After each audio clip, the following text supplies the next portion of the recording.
जय हिंद दोस्तों, नमस्कार। स्वागत है आप सभी का आपके अपने प्लेटफॉर्म डिफेंस ड्रीमर पर। बहुत बेसब्री से आप इंतजार कर रहे हैं एनडीए फर्स्ट, क्या होगी कट ऑफ और कब आएगा रिजल्ट, उन सारे प्रश्न चिन्हों पर विराम देने के लिए मैं आपके समक्ष हाजिर हूं। तो बात करते हैं एनडीए फर्स्ट के आपके कट ऑफ की। क्या संभावना है, कितनी जा सकती है, कौन कौन से लोग एसएसबी के लिए जा सकते हैं, इन सभी मुद्दों पर बहुत बेहतरीन तरीके से हम लोग बात करने वाले। देखो, कट ऑफ की जब हम बात करते हैं तो इस बार एक चीज बहुत अच्छी तरीके से ध्यान रखना। जब एनडीए का जो आपका पोर्शन था भाई, पेपर 1 और पेपर 2 की जब हम बात करते हैं, जैसे जब हम बात करते हैं पेपर 1 की, तो पेपर 1 में जब देखते हैं कि जो मैथ्स हमारी रही, मैथ्स में कुछ क्वेश्चंस आपके ऐसे रहे जो हार्ड रहे, जैसा कि यूपीएससी का हमेशा रहता है, बैलेंसिंग पेपर होता है, कुछ इजी, कुछ मॉडरेट, कुछ आपके टफ होते हैं।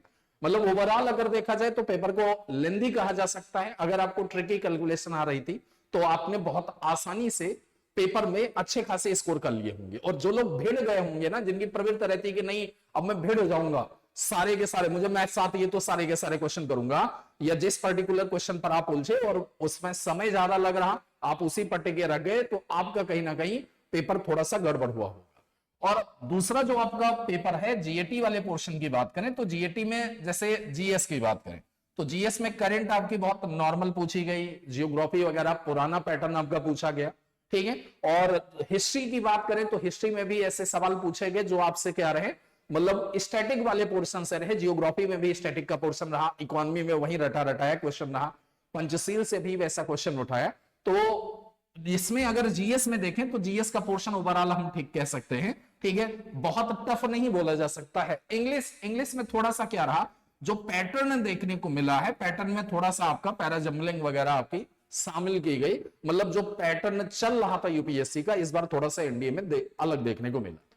तीसरा पोर्शन आपका जो है, इसके अंतर्गत जब हम बात करते हैं तो एक तरीके से साइंस वाला जो सेगमेंट है, साइंस में साइंस अब नॉर्मल पूछी गई थी।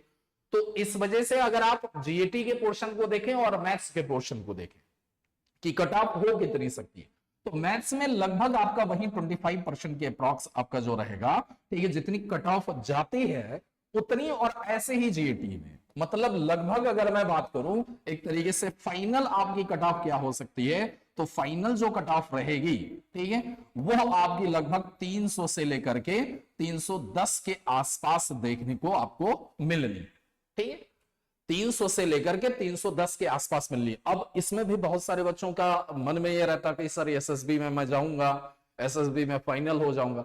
तो इन सारी चीजों पर मैं आपसे एक और भी वीडियो में बात करूंगा कि कितने कम नंबर पर बच्चा क्वालिफाई हुआ और एसएसबी में जाकर के उसके हाईएस्ट मार्क आकर के वो वहां अपने आप को सिक्योर कर ले गया। और कुछ बच्चे ऐसे रहे जिनके मार्क्स बहुत अच्छे आए लेकिन एसएसबी में जाकर के उनका गड़बड़ हो गया, तो वो वहां पर फाइनल नहीं हो पाए। दोनों चीजें देखने को मिलती है। तो लगभग कट ऑफ ये रहना है। साथ ही साथ अब बात आती है कि सर रिजल्ट कब तक होगा। तो देखो, रिजल्ट में अगर आप में ये चीजें है बहुत आसपास हो तो ये चीज होती है ना कि हम फाइनल में जा रहे कि नहीं जा रहे।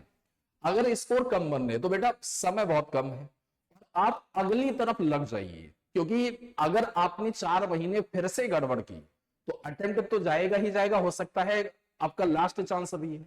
तो इसलिए उस चीज को मिस मत करिए। जैसे अभी बहुत सारे बच्चे जिनका गड़बड़ हुआ वो संस्था में ऑफलाइन आकर एडमिशन लेकर पढ़ना शुरू कर दिए, ये चीज बहुत अच्छी होती। कहीं ना कहीं आप अपना एक टारगेट जो है फिक्स करिए कि हाँ भैया अब हमें ऑफलाइन कोचिंग में जाना है। अगर आप ऑफलाइन सेंटर पर हमारे ज्वाइन करना चाह रहे हैं, ठीक है, तो लगातार हर वीक आपको न्यू बैच मिलते हैं। एक टारगेट बैच है जो आपके एनडीए 2 को पूरी तरीके से आपका सेंटर्ड किया गया, और दूसरा आपका फाउंडेशन चलता है, यानी जो लोग 10th क्वालिफाई करने के बाद एडमिशन लेना चाह रहे हैं, पढ़ाई के साथ साथ 11th 12th के साथ एनडीए करना चाह रहे हैं, तो उनके लिए एक बैच है हमारा जिसको हम लोग फाउंडेशन बैच के तौर पर जानते हैं, ठीक है। आज भी एक आपका बैच स्टार्ट हुआ है, सारी चीजें हैं, लाइब्रेरी फैसिलिटी है और तमाम चीजें हैं, बहुत कुछ आपको यहां दिया जाता है। तो आप जो है लखनऊ में आकर के आप एडमिशन ले सकते हैं हमारी संस्था में ऑफलाइन के लिए। ऑनलाइन के लिए आपको यूट्यूब चैनल पर ही हमारे सारे कंटेंट मिलते जाते हैं, और बहुत सारी टिप्स कैसे कैसे चीजें क्लियर करनी उनको लेकर के भी समय समय पर आपको अलग अलग जो आपके सब्जेक्ट के एक्सपर्ट हैं उनसे आपको सहयोग मिलता रहेगा। अब इसमें जैसे हम बात करें आगे, तो बात आती है, जैसे बच्चों की बात आती है कि सर रिजल्ट कब तक होगा। बेटा इसके लिए देखो, एनडीए ने जब नोटिफिकेशन जारी किया था, नोटिफिकेशन अगर आप देखोगे तो उस नोटिफिकेशन में एनडीए ने क्लियरली मेंशन किया है। अब ये आपका है नोटिफिकेशन, नोटिफिकेशन ये आपका एनडीए फर्स्ट 2025 का नोटिफिकेशन है, इसमें लिख रखा है, ठीक है, कि the result of the written part of the examination is likely to be declared in the month of May 2025। मई 2025 में रिजल्ट आपका डिक्लेयर हो जाएगा, ठीक है।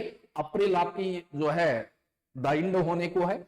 एनडीए में वैसे भी एक देखा जाए तो एनडीए में जो रिजल्ट होता है, एनडीए में रिजल्ट आपका कब तक, आफ्टर 30 डेज पब्लिश हो ही जाता है, हर बार का ये शेड्यूल है।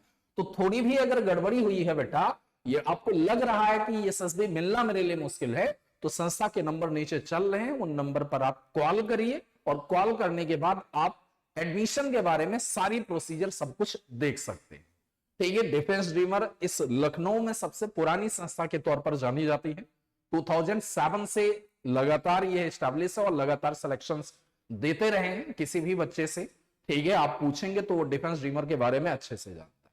तो देर ना करिए भाई, अगर आपके सामने अगर कुछ अचीव करना चाहते हो कि नहीं एनडीए हमें करना ही करना है, तो उसके लिए बैठकर राह देखना वो उचित काम नहीं होता है। आपके अंदर वो चीज दिखनी चाहिए कि भाई अगली चीजें, ठीक है। और हमेशा याद रखिए, जब शेर एक बार अपने शिकार पर, ठीक है, पूरी तरीके से जब उसे झपटता है और नाकाम होता है, तो जब वो दोबारा लौटता है तो ज्यादा खतरनाक होता है। वो चीज आपके अंदर दिखनी चाहिए, ठीक है। अगर आपको कुछ करने का, कुछ कर गुजरने का डेडिकेशन है, तो डिसीजन जल्द लीजिए और डिसीजन लेने के बाद आगे बढ़िए। बाकी कोई भी चीज है तो वीडियो कमेंट बॉक्स में आप जरूर कमेंट करिए, उसका जवाब दिया जाएगा। और संस्था के नंबर नीचे चल रहे हैं, उन नंबर पर आप क्वेरी के माध्यम से, कॉल के माध्यम से अन्य चीजों के बारे में जान सकते हैं। ऐसे ही महत्वपूर्ण सूचना के साथ आपसे पुनः हाजिर होऊंगा, तब तक के लिए धन्यवाद। जय हिंद।